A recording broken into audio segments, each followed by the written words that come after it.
20 minutos nos quedan, poquitito menos, pero estamos acá con Ari Smith para hablar de rosca. Ari, ¿cómo estás? ¿Cómo andamos? Bien, ¿vos? Bien. ¿Cómo te trata la humedad? Bien. ¿Bien? Sí, bien, yo... bueno, bien. Alguien que dijo que para mí está bien. Ah, bueno, bien. Para mí está bien. Bien. Estamos muy en desacuerdo, pero... sin sol, hermoso. Bueno, yo le sacaré la humedad igual, la verdad, te soy sincero, si vamos a pedir todo, vamos a ir por todo, pero bueno, no vamos a hablar de clima porque tenemos, sí, remera, tenés Mirá, ahí tenés razón. Llegué con 3 camperas y no. 3 camperas, me suena eso de muchas camperas. Sin verano de este me lado. suena a alguien que gobierna el país, creo. No vamos a entrar en qué ropa usa el presidente, por favor, te lo pido, Ari, tenemos cosas más importantes. Vamos a hablar de Mameluco igual, tiene que ver. Bueno, bien, me gusta, tocaste ahí tema. Tú dirás. Bien, te puedo ofrecer un triángulo de noticias a desarrollar. Ajá. Que van desde una noticia de último momento del día de hoy, que tiene que ver con una cautelar que suspende la aplicación de la reforma laboral. ¿Sí? Una decisión tomada por un juez nacional del ámbito de trabajo, con lo cual es aplicativo a todo o casi todo el paquete de leyes. El juez considera que se debe suspender la aplicación de 83 artículos de la ley. Eso para que desarrollemos un poquito.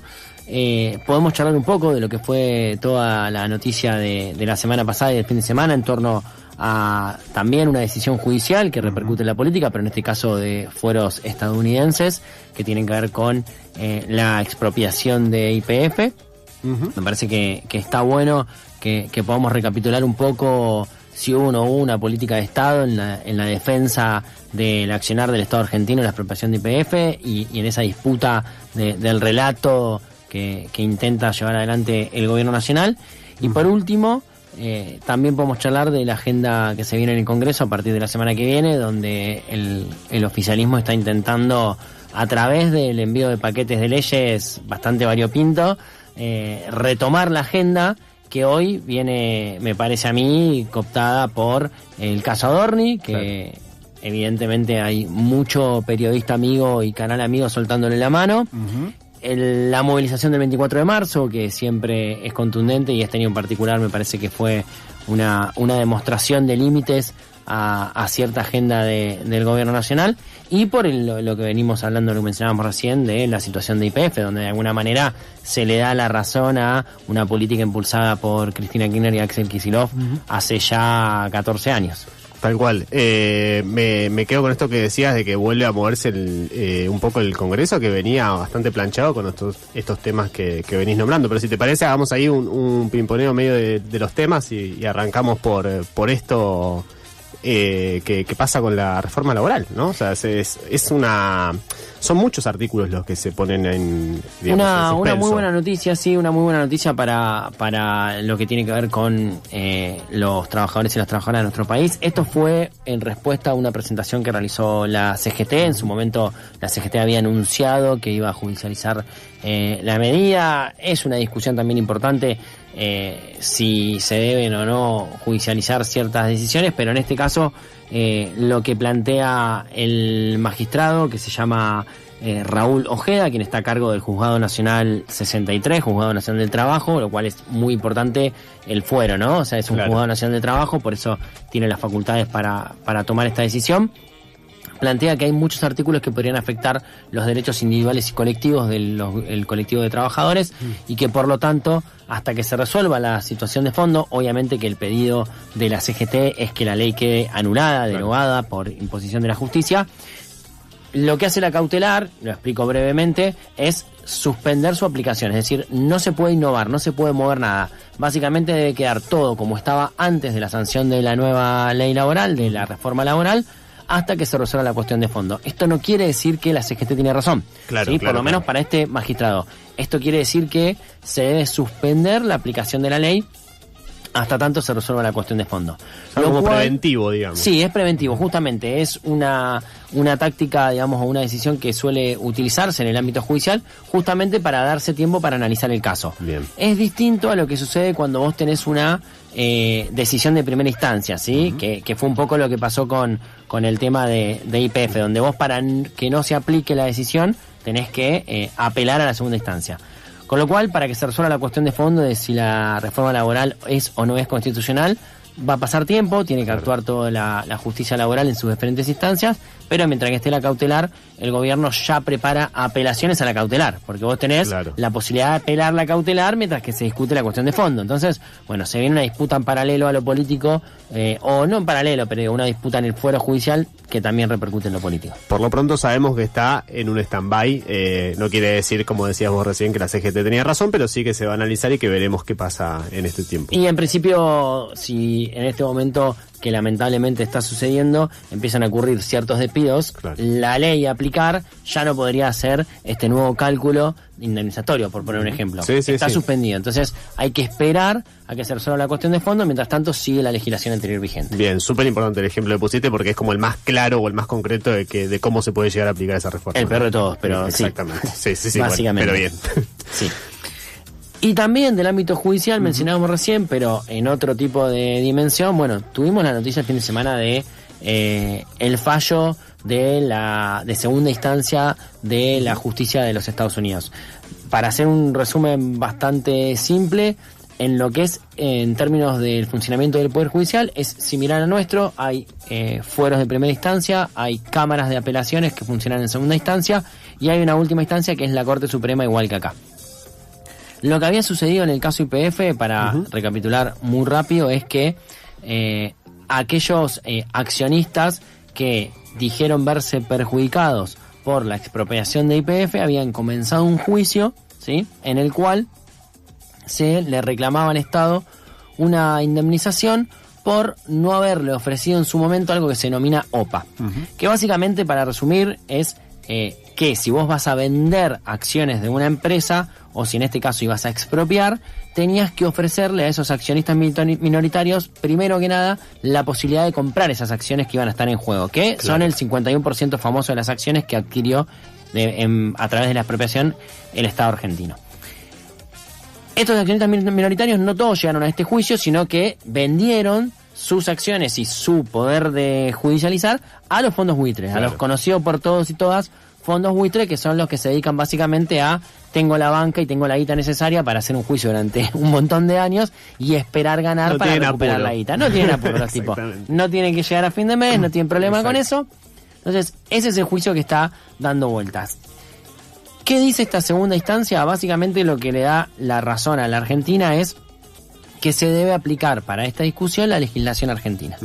¿Sí? La política de Estado, que sí se puede denominar así, que llevó a cabo los diferentes gobiernos de 2015 a 2026, es que a través de la procuración del Estado Nacional siempre se sostuvo como argumento que se debía aplicar para analizar el caso de la expropiación de YPF la legislación argentina, en la cual básicamente la pirámide judicial argentina establece que cualquier ley o la Constitución Nacional están por encima de los estatutos de empresas privadas. Claro. Distinto a cómo funciona en Estados Unidos, donde el derecho privado prevalece sobre el derecho público. Súper interesante, o sea, súper importante esa diferencia, porque hasta ahora venía todo similar, decir, bueno, primera instancia, segunda instancia, corte, en términos procesales es como similar, pero esto cambia todo. Esto es lo que cambia, y esta es la discusión con la jueza que había definido la primera instancia, que la había condenado a la Argentina a pagar entre 16.000 y 18.000 millones de dólares a estos fondos y a estos accionistas que estaban reclamando.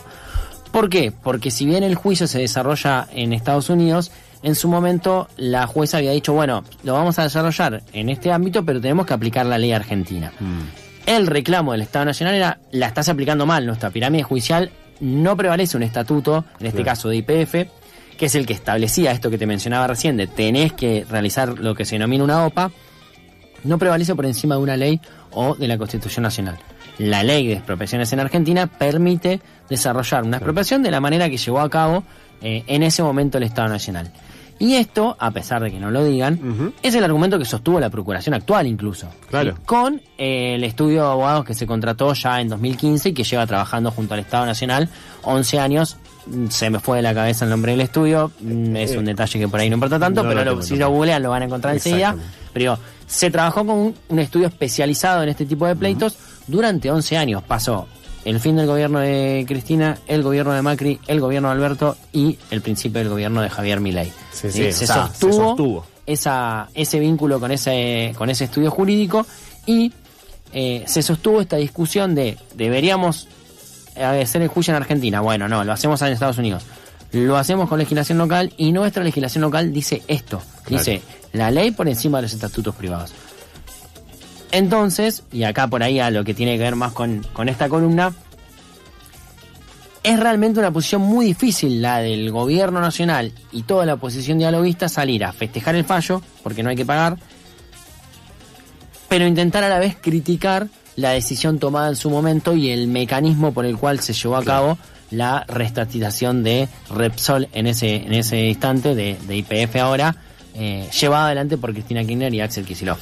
Es medio un oxímoron, ¿no? Esta cosa de ganamos, pero no estamos de acuerdo con lo que ganamos. Exactamente. Hay algo medio así, ¿no? Es el discurso. Eso es bueno, es lo raro. Pero de alguna forma, quizás algo que agarrábamos al principio, este discurso del ganamos es algo que le sirve mucho al gobierno para tomar un poco de aire después de los escándalos adornianos, ¿no? No solo manera. Eso, sino para justamente no tener que desembolsar 16 mil millones de dólares, claro. Porque más allá de eso, y en esta de última sí tiene razón el gobierno nacional, que es, si perdíamos yo me tenía que hacer cargo de poner una guita de una decisión que yo no tomé. Bueno, elegiste ser presidente, tenés que bancártela, pero en este caso no sucede, y justamente uno de los argumentos principales que ya en el año 2012 y con todas las contradicciones y críticas que hay que hacerle al modelo de energía o el modelo energético del kirchnerismo, uno de los argumentos principales que había mencionado en su momento la expresidenta Cristina Kirchner era, esto nos va a ayudar con la restricción externa en cuanto a dólares. Lo mismo los proyectos de Vaca Muerta, lo mismo los gasoductos. Entonces, la realidad es que Milei llega al poder con un discurso totalmente libre de mercado, libertario y demás, que no hace falta repasar, pero el mameluco de YPF no me lo saco porque es el que me está permitiendo tener superávit energético, me entran dólares y proyectos a futuros importantes en un contexto de alza del precio de los barriles de petróleo, claro. Porque mis amigos de Estados Unidos y Israel se están peleando con Irak. Exactamente. No, todo medio que pareciera que estamos atando con alambre, pero digo, esa es la contradicción que el gobierno nacional no puede explicar, y por eso no creo que dure mucho el discurso de YPF del lado del gobierno nacional. Ojo, sin querer, el gobernador de la provincia de Buenos Aires, suponemos precandidato presidencial 2027, se anotó un poroto que le cayó de arriba, como diciendo, bueno, ¿no? Esto lo decidí yo. Recordemos que él era el ministro de Economía en el momento de la expropiación de YPF. Ari, no te quiero sacar tiempo y no te quiero despedir sin antes tocar apenitas el último punto que me comentabas de lo que se viene en el Congreso, ¿no? Se viene más movimiento en el Congreso. Sí, como vos mencionabas antes, por estrategia del gobierno, después de las sesiones extraordinarias, quedó frenado, ¿sí? Hubo apertura de Congreso, que lo charlamos un poco, que no se entendió nada a dónde apuntábamos, y ahora el gobierno va con todo a partir de la semana que viene con las dos cámaras en paralelo. Por un lado, el Senado de la Nación, en lo que se denomina la Cámara Alta, van a entrar muchos pliegos de vacantes de jueces y fiscales a llenar. Algunos hablan de 30, otros hablan de 60. Bueno, es el Senado el que tiene que ocuparse de nombrar jueces y fiscales. Van a entrar por lo menos unos 30 hasta 60 pliegos. Eso va a ser una linda rosca, porque ahí se reparten cargos por todos lados, y hay nombres que se vinculan por todos lados. Podemos hacer una listita para las próximas y repasarlo. Y también en el Senado va a ingresar un proyecto de reforma penal que no está muy claro todavía la letra chica, donde el gobierno está vendiendo que haya sanciones específicas para cuestiones como estafa piramidal, viudas negras, motochorros, entraderas, cosas que uno diría, bueno, qué sé yo, ponele, tipifiquemos el delito que hoy existe, pero como ya lo venimos viendo, abajo de eso debe haber un montón de cosas que no nos van a gustar, y nos va a hacer bastante, seguramente, mal al estómago, así que hay que prestarle atención. Sí, hay que ver la letra chica. Por supuesto, sí, hasta la no tan chica seguramente. Exacto. Y en el caso de diputados, la ley de glaciares, el gobierno vuelve a la carga con la ley de glaciares, con reformar la ley de glaciares. Los votos ahí están muy muy justos, no está tan claro que pueda lograr su cometido, pero va a insistir con eso, y va a mandar Sturzenegger una reversión de una ley, un paquete de leyes que había intentado mandar en el 2024, que ellos se denominan hojarasca, que básicamente es derogar leyes que consideran que ya no sirven, que ya no se aplican, ¿sí? Que son leyes qué miedo. Viejas, y son más o menos unas 70 leyes que consideran obsoletas o que restringen libertades. Ok, bueno, bastante amplio el argumento ahí. No sé cómo hizo Ari Smith también. Yo elogio las capacidades de resumen que tienen los columnistas y las columnistas de este programa, pero Ari, te viniste con todo, con una agenda cargadísima y llegaste a full. Así que agradecido siempre por la claridad de tu columna. A ustedes por la invitación, por supuesto. Bueno, cerramos. Ya nos vamos con algo con R.